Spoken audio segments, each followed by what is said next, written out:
Chapter 8 A Detour South. Mireth felt the heat of the nearby campfire on her face as she sat, eyes closed and concentrating. She breathed in and breathed out, over and over, counting as she did. Every day they traveled further from their goal, the more frustration threatened to build inside of her. Nolandil had argued to the group that they did not have the numbers necessary to take on a cave of werewolves on their own. For this reason, they traveled southward to the city of Tharnes to barter for reinforcements. It occurred to her that it had been several days since she had last suffered from a sudden attack of fear. Her head felt clearer than it had in ages. It seemed that what she had worried about was indeed the case. The return of the werewolves had brought with it the return of her resolve. "May I sit here?" she heard Adamir ask. She opened her eyes to see him motion to a spot next to her on the log she had rolled over. She nodded her consent silently and then closed her eyes again. Mireth concentrated on her breathing. For a while he did not speak. This surprised Mireth. It seemed at every opportunity he had attempted at least a few words with her. He had even managed to pry out a few replies from her in their journeys together so far. She almost felt disappointed that he seemed to have given up. She realized that she had stopped counting. Mireth concentrated on her breathing. "You know, I realize that my personality is extreme," Adamir finally said. "I realize it must be hard for anyone who has endured a difficult life to tolerate what seems like naivete in me. I want you to know that I'm deeper than that.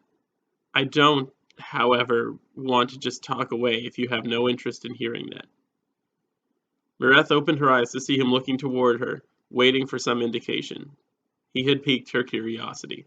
Perhaps he merely thought himself deeper than he was, but she found herself wondering if there was more to this chatty magi than she had until now perceived. She nodded her consent to hear more. "I'm glad," he said, smiling. "You see, I did have a very easy childhood, even by the standards of sheltered magi children.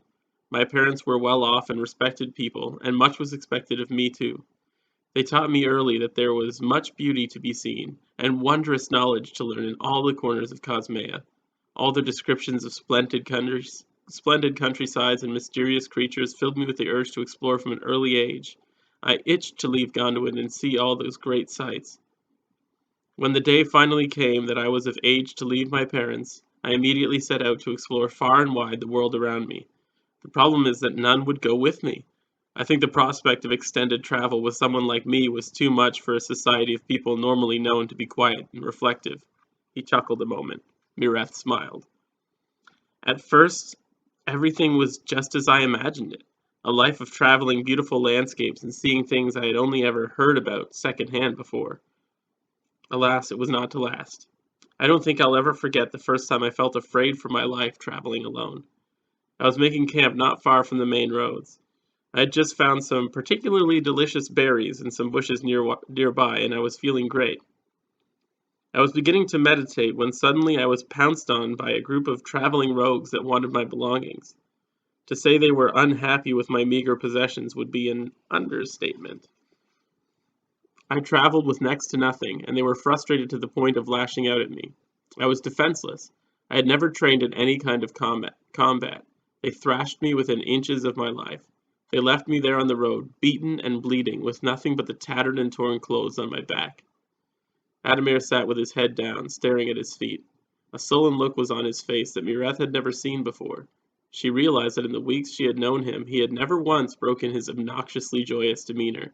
She preferred that to the look that now adorned his features. "I almost gave up there. I almost just laid there and embraced death. It was my mother's voice in my head that inspired me not to give up. I remembered all the times I had come home crying because some kid had called me annoying. She told me that my joy and curiosity made me who I am. She told me that even if the world beat me down and destroyed me, that the worst thing that could happen to someone was to lose who they were. So I determined then that I would never lose that, no matter what." As obnoxious as he could be, Mireth could not help but admire his commitment to his values. Even if she did not share his passion for good spirit and curiosity, she could understand their importance to his identity. There was still something he had not yet explained. "So why then join the Hand of Fire? Was it to protect yourself?" No, that's not it, he said, looking up into her eyes. I did it to protect everyone. It hurt me to know that there were people in the world who preyed on those who wanted nothing more than to explore and love the world around them. I was determined to make Cosmea safer for people like me. In the process, I found a strength I never knew I had. He paused for a moment and looked up into the stars reflectively. I suppose one doesn't know how much you can accomplish until you're faced with impossible odds. I can relate, she caught herself saying. She broke eye contact and looked away from Adamir. Listen, I have been alone for most of my life. I don't like to talk about my past. Please, stop asking me. For some reason, the words felt heavy coming out of her mouth. It was as if she had to will them to come out. I understand, he said. For a moment, there was an uncomfortable silence. Adamir stood and walked away. Mireth concentrated on her breathing. The sheer size of Tharness's walls was apparent when Mireth spied them still a full day's journey away from the gates. The city was surrounded by plains and farmland, so there were no trees to obstruct her sight of the mighty stone edifice that surrounded and protected the city. The idea of living enclosed like that was far from appealing to Mireth. As they traveled closer and closer to the city's entrance, Mireth caught herself glancing every now and then at Adamir. His story had indeed given her a deeper view into what made him who he was. She had never had anyone put so much effort into relating to her, not since Maribel had died.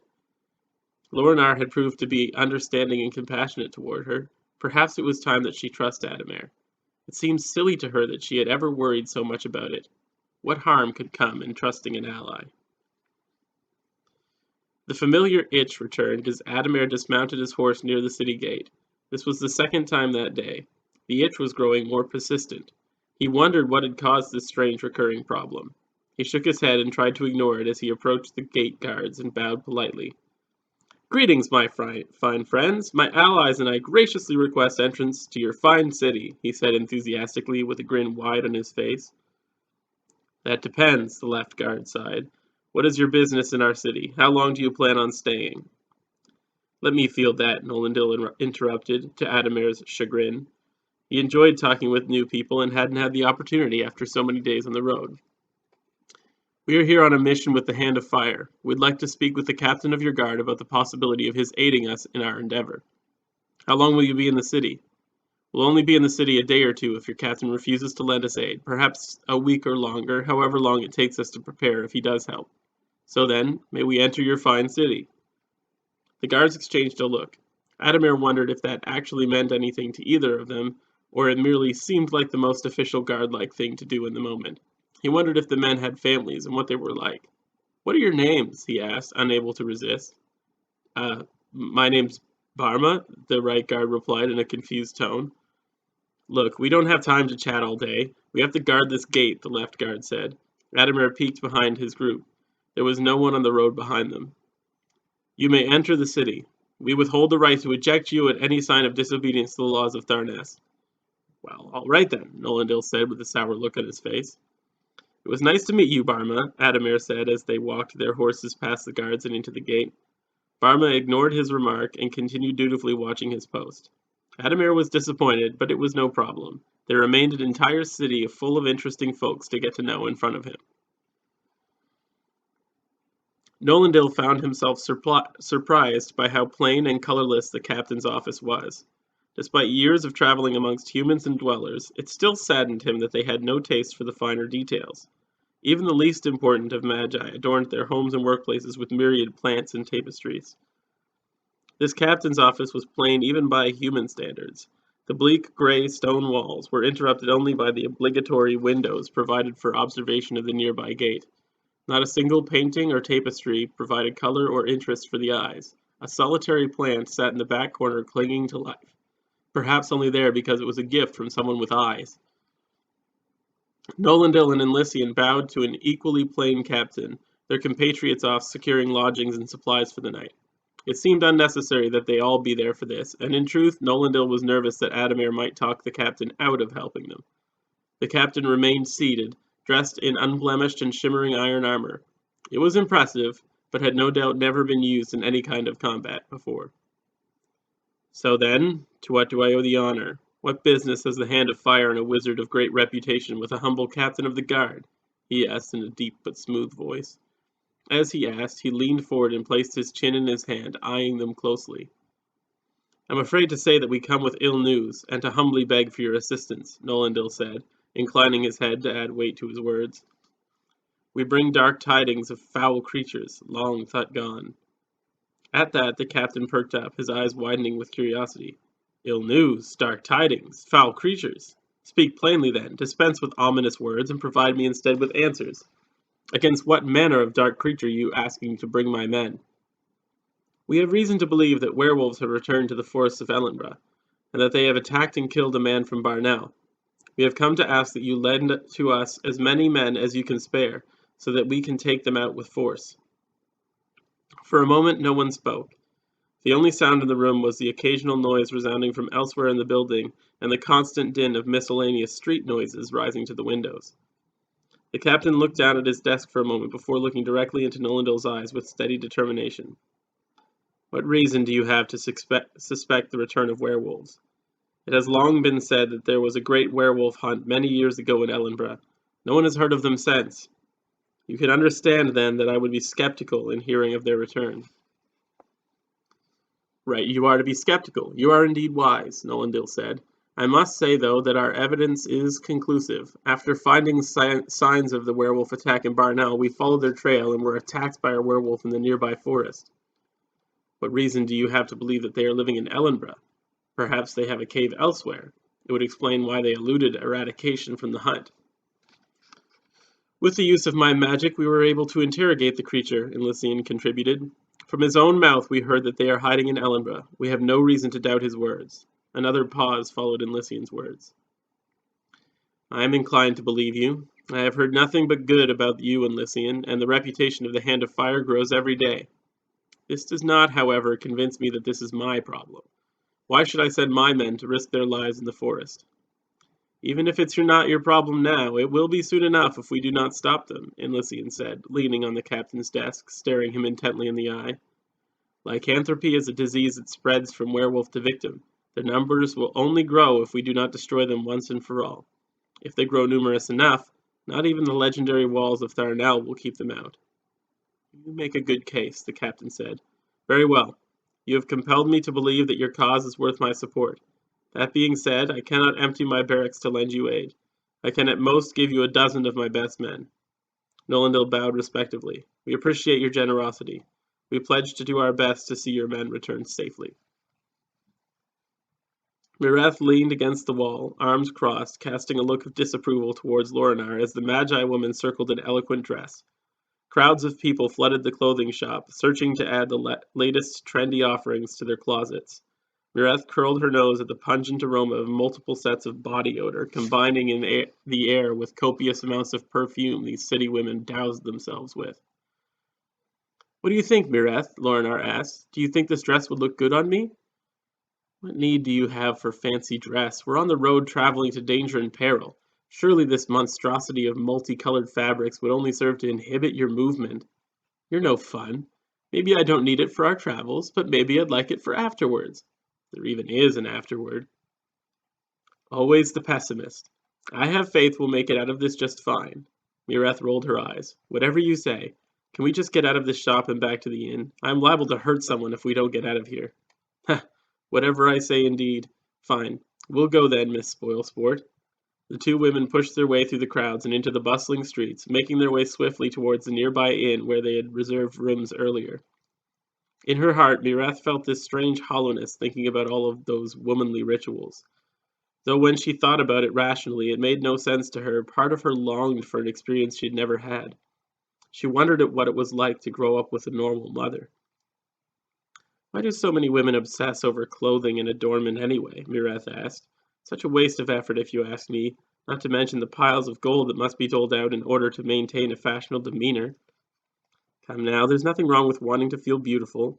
Sure, there are some who take it too far, but in moderation I enjoy wearing a dress that I invested good coin in. Besides, they certainly can't hurt your chances with men. Don't think I haven't seen you chatting with Adamare. Mireth shot her a fierce look, though heat flooded her cheeks. It would be more accurate to say that he has been chatting at me. I have no interest in the yammering fool. Wow, calm down, I was only teasing. That yammering fool happens to be a close friend of mine, by the way. He's got a good heart." Embarrassed, Mirath turned her face away from Lornar. She realized she had been too defensive.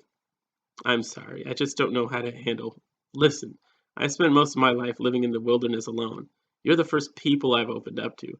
I don't really know how to handle people. I think I've spoken more with you than I have to anyone since, well, you know." "I understand. Really, though, you should give Adamir a chance. I can vouch for him that he would make a trustworthy friend." "I'm beginning to warm up to the prospect. I just don't know how to feel about someone putting so much effort into relating to me, especially, well, a man." As they entered the inn, Mireth was pensive.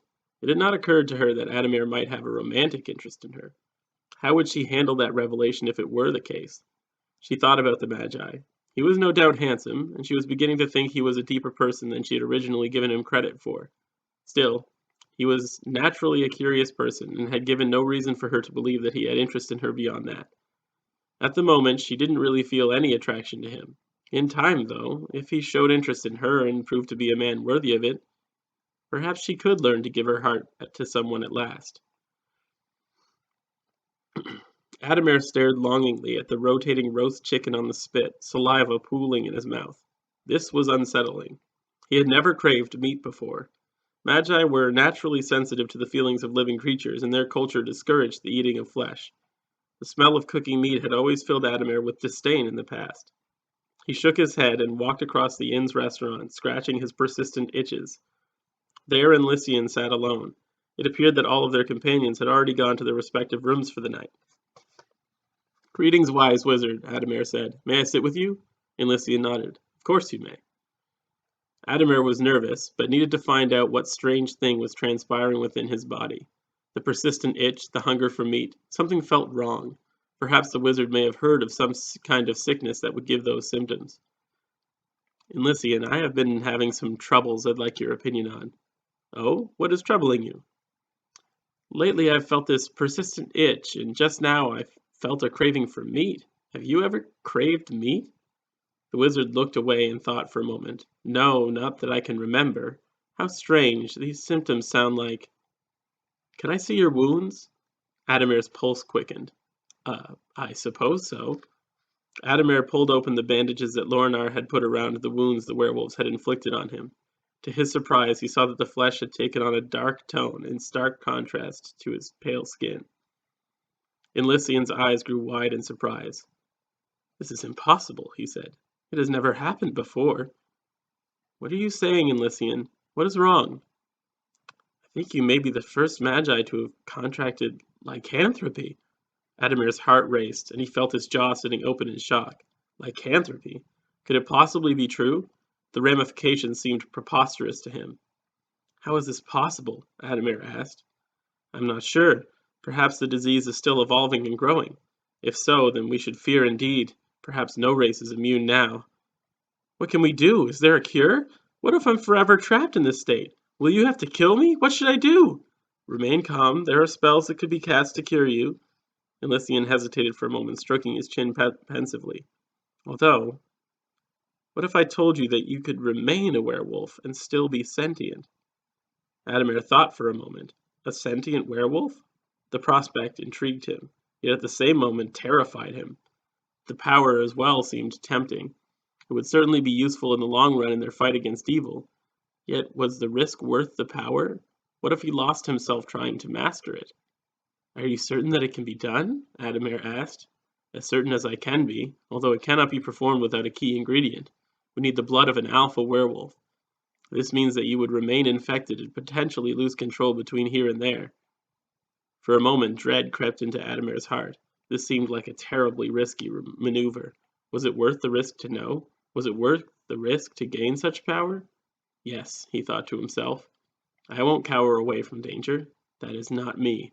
I push boundaries. I must discover all possibilities. Lycian, Adamir said, I will do it. Don't forget to like, subscribe, and comment down below if you were given the chance to become a werewolf and still be in control. Would you take it? Till next time.